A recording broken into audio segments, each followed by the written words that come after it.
हाँ टावर नहीं है, ठीक है, नेटवर्क नहीं है यहाँ पे, ठीक है। हाँ जब टावर आएगा तब देखेंगे। इतना सरदर्दी वाला काम हो जाता है गांव में। नेटवर्क तो है ही नहीं पिछले 3-4 महीने से यहाँ पे। और घर में ये ऐसा एरिया होता है ना, गांव का जो एरिया होता है, वहाँ पे तो नेटवर्क की बहुत सारी प्रॉब्लमें होती हैं। अभी बच्चों की ऑनलाइन पढ़ाई का सिस्टम है, बहुत कुछ टाइम पहले से गवर्नमेंट ने शुरू किया हुआ है। बच्चे भी कैसे पढ़ेंगे ऑनलाइन, कुछ भी चीजें होती हैं। गांव में सिग्नल ही नहीं है पिछले 3-4 महीने से, तो यहाँ पे सिग्नल ही नहीं है। नमस्कार दोस्तों, मेरा नाम है राय सिंह तंदोरी। स्वागत है आपका देवभूमि उत्तराखंड के कालीमठ घाटी के अंतिम गांव चौमासी से। दोस्तों जैसे कि मैंने आपको बता ही दिया है कि नेटवर्क की बहुत प्रॉब्लम है। और ये देख सकते हैं आप, ये पूरा मेरा चौमासी गांव है और यहाँ पे पिछले 2-3 महीने से, 3 महीने से, 4 महीने से लगभग नेटवर्क आ ही नहीं रहा है। और अभी हम लोगों को कोई भी चीज, अब जैसे मुझे अपडेटिंग करने के लिए कम से कम 1 से 1.5 किलोमीटर दूर या तो इधर जाना पड़ता है या उधर चोटी पे जाना पड़ता है। मेरे को ही नहीं, बहुत सारे लोगों को जाना पड़ता है। बहुत सारा दुखड़ा है इन ऐसे गाँवों का, खास करके हमारे जो दूर के गांव होते हैं, इनकी दुखियारी बातें सुनने वाला कोई नहीं होता है।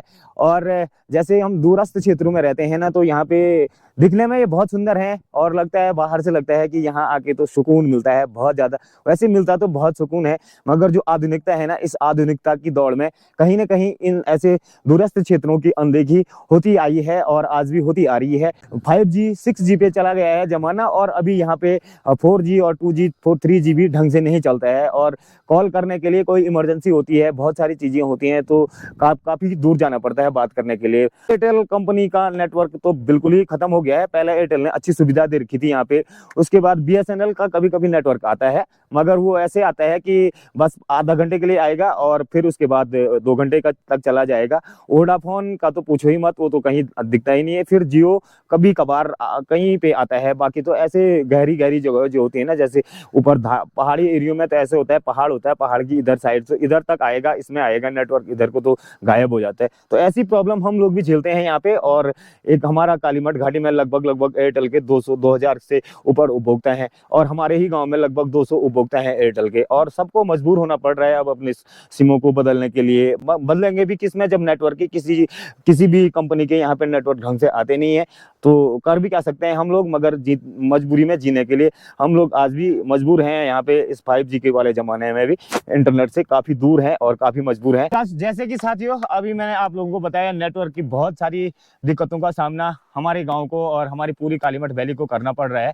तो अभी मेरे साथ में हमारे गांव के युवा प्रधान भाई मुलायम सिंह तंदोरी जी हैं, और इन्होंने भी काफी प्रयास किया है 2-3 महीनों से एयरटेल कंपनी को और इस नेटवर्क के प्रति। वर्तमान में समय में जो परिस्थितियां हैं, सारी व्यवस्थाएं डिजिटल रूप से चलती हैं।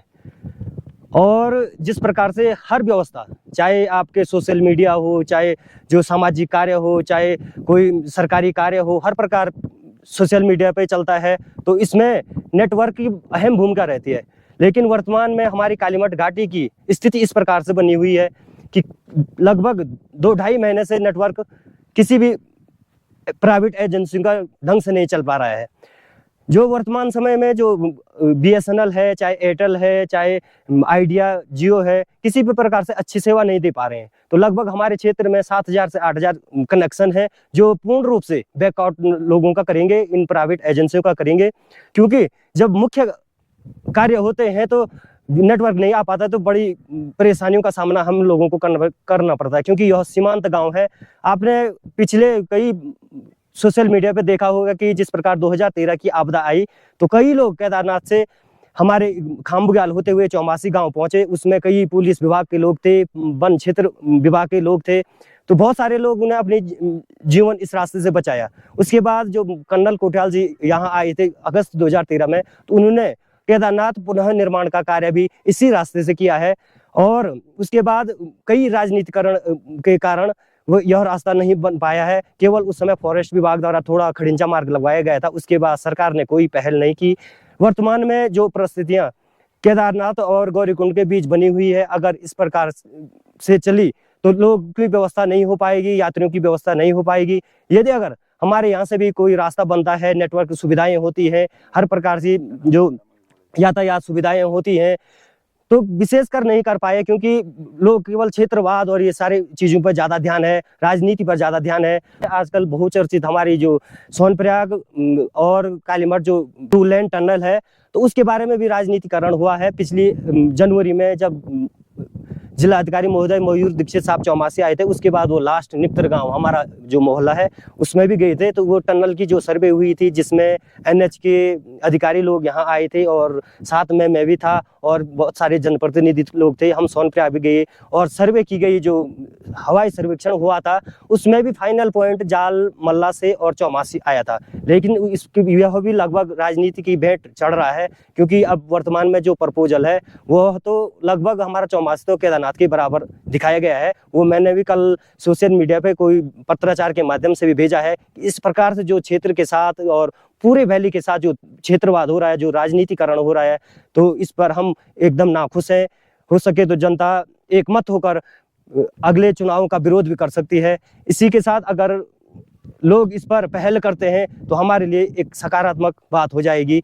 और हम चाहते हैं संपूर्ण क्षेत्र का, चाहे केदार घाटी हो, चाहे कालीमठ घाटी हो, मधवेश्वर घाटी हो, पूरा विकास हो। और जो मोदी जी की जो पहल है उसी के साथ चले और हमारा भारत डिजिटल बने। कल एक संकल्प यात्रा भी थी हमारे, विकसित भारत संकल्प यात्रा, उसमें भी हम गए थे। तो यही बात रखी कि जब तक हमारे मुख्य साधन हमारे पास न पहुंचे तब तक क्षेत्र में ये इस प्रकार की कोई व्यवस्था नहीं बन पाती है। धन्यवाद। तो दोस्तों, जैसे हमारे युवा प्रधान भाई मुलायम सिंह तंदूरी जी ने भी बताया नेटवर्क के बारे में कितनी इश्यूज है इस डिजिटल इंडिया में, जबकि पूरे देश में और दुनिया में ही इंडिया का नाम डिजिटल भारत के रूप में आगे बढ़ रहा है। तो इस दौर में आज हमारा क्षेत्र और हमारा गांव में क्या डिजिटल की सुविधाएं हैं ये तो भगवान को पता है और ये डिजिटल इंडिया वालों को ही पता है। और जैसे सड़क के बारे में भी जैसे बताया, भाई ने बताया कि हमारे यहाँ एक टनल बन रही थी और ये रास्ता जो केदारनाथ के लिए जाता है, काफी समय पहले से मांग थी हम लोगों की, पूरी कालीमठ वैली की मांग थी कि चौमासी गांव को जोड़ा जाए। जो लास्ट गांव चौमासी, वहां तक भी इसका बेनिफिट पहुंचाया जाए। और यहाँ अगर चौमासी तक सड़क आती है तो पूरी कालीमठ वैली के गांव रोजगार से जुड़ जाएंगे। और अभी वर्तमान में क्या हुआ, पिछले साल हमारे जो जिलाधिकारी महोदय मयूर दीक्षित साहब यहाँ आए हुए थे, उन्होंने भी यहाँ लास्ट में हमारा जो निप्तर मोहल्ला है वहां तक पहुंचे थे और वहां पे उन्होंने बताया कि ये अच्छी यहाँ से सुटेबल है। और जाल और चौमासी के बीच से सोनप्रयाग के लिए टनल बनाने के लिए, सुरंग के रास्ते जोड़ने के लिए एक योजना बनाई गई थी। मगर आज वो धीरे धीरे करके राजनीति की भेंट चढ़ गई और उसे सिर्फ कालीमठ तक सीमित कर दिया गया है और कालीमठ से सोनप्रयाग को जोड़ने की कवायद शुरू हो गई है। और जो हमारी ऊपर के गांव थे जैसे कबिल्ठा, कोटमा और खोनू और जाल, चिलौंड, चौमासी, बहुत दर्जनों, 1 दर्जन के लगभग गांव है। अगर यहाँ टनल चौमासी और जाल चौमासी तक आती, यहाँ से सोनप्रयाग के लिए जाती, तो ये सारे गांव भी रोजगार से जुड़ सकते थे। मगर क्या करें, क्योंकि हमारा जो ये कालीमठ वैली है यहाँ पे भी बहुत सारी टाइप की राजनीति बहुत पहले से होती आई है, इसीलिए हमारा जो क्षेत्र काफी पिछड़ा हुआ है। इसीलिए हमें नेटवर्क के लिए इतनी दूर आना पड़ रहा है। यहाँ देखिए, यहाँ जबकि यहाँ सामने उखीमठ से सीधा यहाँ पे है, मगर यहाँ पे भी नेटवर्क नहीं आ रहा है। आप देख सकते हैं यहाँ पे भी 4G नेटवर्क भी नहीं आ रहा है। देख सकते हैं नेटवर्क के हाल ये है। बिल्कुल बहुत मुश्किल हो जाती है इन ऐसे गांव में। तो हम दूरस्थ के लोगों का ये दुखड़ा है और ये दुखड़ा शायद बहुत कम ही लोग समझते हैं, खास करके। और हाँ, जब राजनीति का टाइम आता है, चुनाव का टाइम आता है, उस टाइम पे तो राजनीति वाले चमकाने के लिए लोग फटाफट आते हैं और झूठे आश्वासन ऐसे करके चले जाते हैं और फिर बाद में अपना चेहरा 5 साल बाद ही यहाँ पे दिखाते हैं। जो इलेक्शन आएंगे ना 2024 में, हम उनका पूरा विरोध करेंगे, क्योंकि हमारी एक तो हमारी घाटी को केदारनाथ से नहीं जोड़ा जा रहा है, दूसरे में जो डिजिटल इंडिया के उसमें है, तो हमारा जो क्षेत्र है वो नेटवर्क से काफी दूर है। हमें बहुत परेशानियां झेलनी पड़ती हैं। बस विश्व पटल पे ऐसा दिखाया जाता है कि सब जगह डिजिटल हो गया। तो साथियों, ये आज हमने पूरे गांव के बारे में और क्षेत्र के बारे में आप लोगों को जो यहाँ की समस्याएं हैं इनके बारे में अवगत कराया। कोशिश करते हैं अपनी तरफ से कि जो हमारे क्षेत्र की समस्याएं हैं इनको ज्यादा से ज्यादा आगे रखें और अपनी पर्सनल समस्याओं से क्षेत्र की समस्याएं ज्यादा जरूरी होती है। तो ये पूरा आज का वीडियो आप लोगों को कैसा लगा? अगर आप लोगों को भी हमारे क्षेत्र की समस्याओं के बारे में और हम लोगों के दुखों के बारे में हमारा सहारा बनना है, तो हम इस वीडियो को लाइक करिए और अधिक से अधिक शेयर करिए। 5 घंटे लगते हैं 10 मिनट की वीडियो अपलोड होने के लिए और 8-10 मिनट की वीडियो अपलोड होने के लिए बहुत मुश्किल होता है। इसीलिए मेरी वीडियो भी काफी देर में ही आप लोगों तक पहुंचती हैं।